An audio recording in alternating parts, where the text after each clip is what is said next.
ये एक ऐतिहासिक घटना है कि माननीय प्रधानमंत्री जी के नेतृत्व में लगातार तीसरी बार एनडीए की सरकार बन रही है और ये उनके कुशल नेतृत्व का ही प्रतिफल है कि आज पूरे भारतवर्ष में उनकी स्वीकार्यता बढ़ी है। मैं इसलिए कह रहा हूं कि पहले लोग नॉर्थ की पार्टी बोलते थे, अब साउथ में भी एक व्यापक जनाधार भारतीय जनता पार्टी का बढ़ा है। ये अलग विषय है कि एक दो राज्यों में जो आशातीत सफलता थी उसमें कुछ कमी रह गई है, लेकिन बीजेपी एक कैडर बेस्ड पार्टी है और मिलकर उस सब चीज़ों को बड़ी जल्दी वो रिकवर करती है और हमारा कार्यकर्ता हमारा संबल है।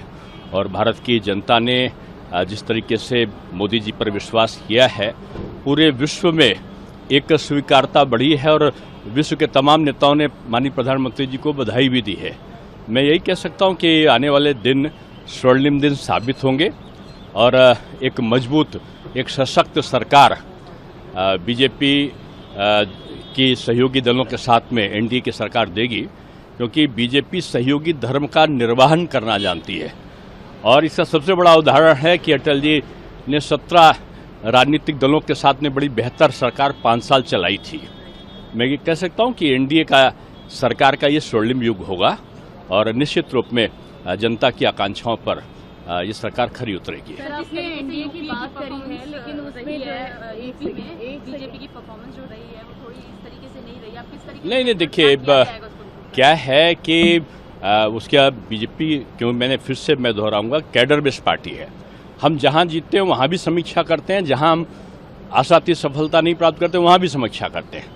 ये समीक्षा का विषय है और समीक्षा करके जहां खामियां होंगी उसको हम दूर करेंगे और मिलके एकजुट होकर संगठन फिर बेहतर कार्य करके अपने उन सीमाओं पर पहुंचेगा। इसी पे साक्षी महाराज ने कहा है कि इंटरनल विरोध की वजह से यूपी नहीं देखिए, ये सब चीजें जो हैं ये सब जो समीक्षा का विषय है, अभी बड़ा शुरुआती दौर है और शुरुआती दौर पर केवल एक ही लक्ष्य है कि मिलकर एक अच्छी सरकार का गठन हो और गठन के बाद जहां भी कमियां होती हैं, जो भी एक कैडर बेस्ड संगठन होता है वो बड़े आसानी के साथ में इन सारी चीज़ों पर विजय प्राप्त करता है। और मोदी जी तो अपराजय रहे हैं, अपराजित रहे हमेशा से, और उनके नेतृत्व में जब भी चुनाव लड़ा गया है उसमें विजय ही मिली है। तो आज भी एनडीए की विजय ही है। जो लोग 100 का आंकड़ा नहीं पार कर पाए वो जश्न मना रहे हैं और जो लगातार मतलब 10 साल के बाद भी सरकार बना रहे हैं उनको वो तुलना कर रहे हैं।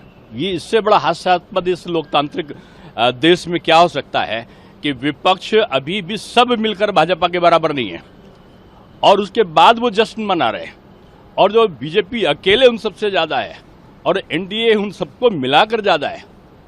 तो मैं कहूँगा कि ये गर्व की बात है कि मोदी जी के नेतृत्व में तीसरी बार एनडीए ने सफलता पाई है और आप देखेंगे बेहतर और बेहतर काम ये सरकार करेगी। सर, एनडीए में पोर्टफोलियो को लेकर भी काफी बात नहीं यहाँ कोई बीजेपी लेड गवर्नमेंट में न अटल जी के समय कोई रही न मोदी जी के समय कोई रही।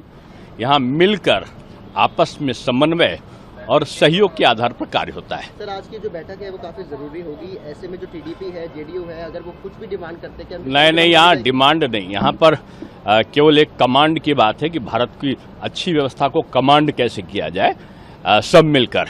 तो एनडीए के सहयोगी सब मिलकर डिमांड नहीं, एक अच्छा कंट्रोल, एक कमांडेड एक रूल देने की कोशिश सबकी है। और आंध्र प्रदेश अच्छा काम करे, उड़ीसा अच्छा काम करे, बिहार अच्छा करे, उत्तर प्रदेश अच्छा, भारत के सभी राज्य अच्छा करें। एक ऐसी रणनीति के अंतर्गत ये एनडीए गवर्नमेंट काम करेगी। सर, अग्निवीर की भी बात हुई थी, जेडीयू नहीं अभी ये सब प्री मैच्योर बातें, तमाम बातें हुई हैं। जनता का जनादेश आया है तमाम चीज़ों पर, उनका विश्लेषण हर चीज़ के अलग अलग तथ्य और समय होते हैं। अभी ऐसी कोई चीज़ की ये शुरुआती दौर है, इसी में सबकी समीक्षा की बात कोई करे ऐसा नहीं है। अभी हम सरकार, हमारी एनडीए की सरकार बन रही है और इसकी बात प्रायोरिटी तय होगा, एक प्रोग्राम तय होगा और उसके बाद ही कोई डिसीजंस होगी हमारी प्रायोरिटीज़ क्या हैं, किन पर हमको काम करना है।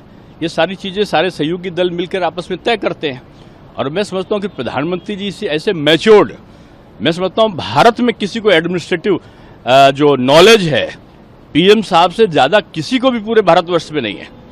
अब लगातार 15-20 वर्षों का मुख्यमंत्री का, 10 वर्षों का प्रधानमंत्री का, उसके पहले संगठन का, इतनी मैच्योरिटी मैं समझता हूं किसी भी राजनीतिक दल में किसी के पास नहीं है। तो आप विश्वास रखिए, सब कुछ अच्छा होगा।